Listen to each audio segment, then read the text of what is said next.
Hi, I'm Sydney. Powerlifting has saved my life just as many times as it has tried to take it.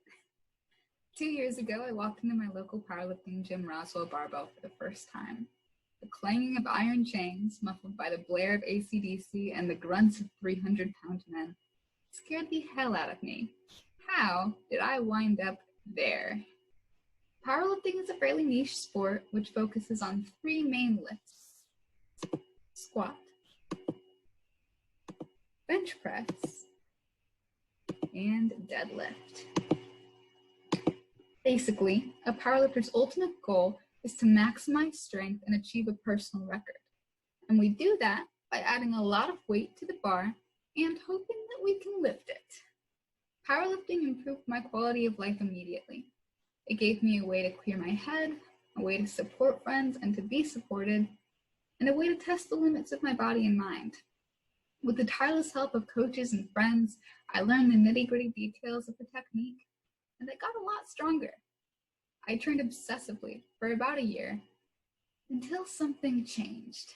I went from hitting new personal records every week to failing weights that should have been easy.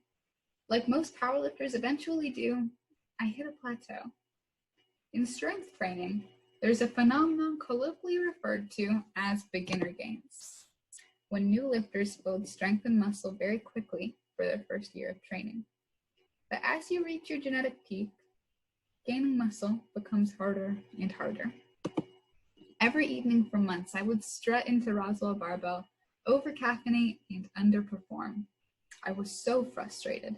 I felt weak, like I was wasting my time, like I was disappointing my friends, and like I was drifting further away from my goals by the minute.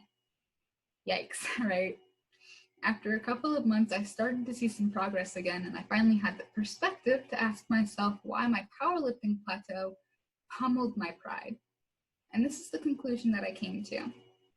You don't need to be a powerlifter to have a fear of failure. In fact, everyone is afraid of failure to some extent. But there seems to be something special about the way that our generation specifically perceives failure.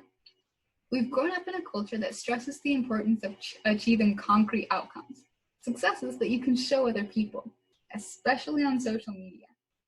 This is evidenced in pictures like these that float around the internet and prey on our fears of inadequacy. This kind of pressure, although disguised by the well-intentioned facade of motivation, has seeped into the collective subconscious of a generation.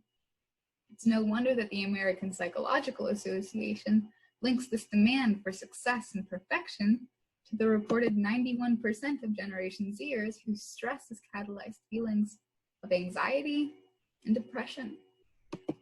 Now, I didn't think that I had any of this fear or anxiety bottled up inside me. You can tell where this is going, until I started powerlifting. After a year of success at this very peculiar hobby, I wasn't emotionally prepared for the failures too. After a year of satisfying, tangible outcomes in the gym, I had come to believe that my worth as a powerlifter was only as good as the consistent results that I could produce. The more I thought about it, the more I realized that I felt this way about most things. Unintentionally, I had embedded my self-esteem in my external achievements. Maybe you know this struggle too. You didn't mean to, but one day you wake up and you realize that you're using your daily grind as a substitute for your identity. The problem with this is that it leaves us feeling perpetually incomplete and dangerously vulnerable to failure. So what can we do about that? What I came to realize is that my life, our lives, are often so unnecessarily high stakes that feelings of inadequacy are inevitable. Once you first notice our hyper-productive, achievement-obsessed culture, you start to see it everywhere. And sometimes simply being aware of it can help ease the burden of it.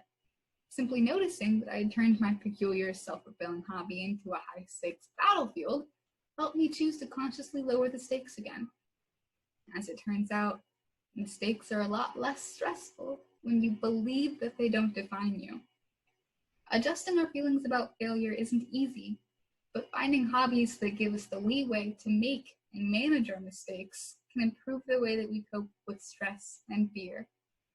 Especially in the age of COVID-19, it's more important than ever to make sure that we're treating ourselves with kindness and paying close attention to how we measure our successes. In the face of a global pandemic, we need to be resourceful to maintain the things that help us feel normal. For me, normal looks kind of like a Home Depot-sponsored living room gym. Times are weird, but remember that it's important to take a breath, step back, and practice failing so that you can better enjoy the things that are supposed to make you feel happy. Thank you.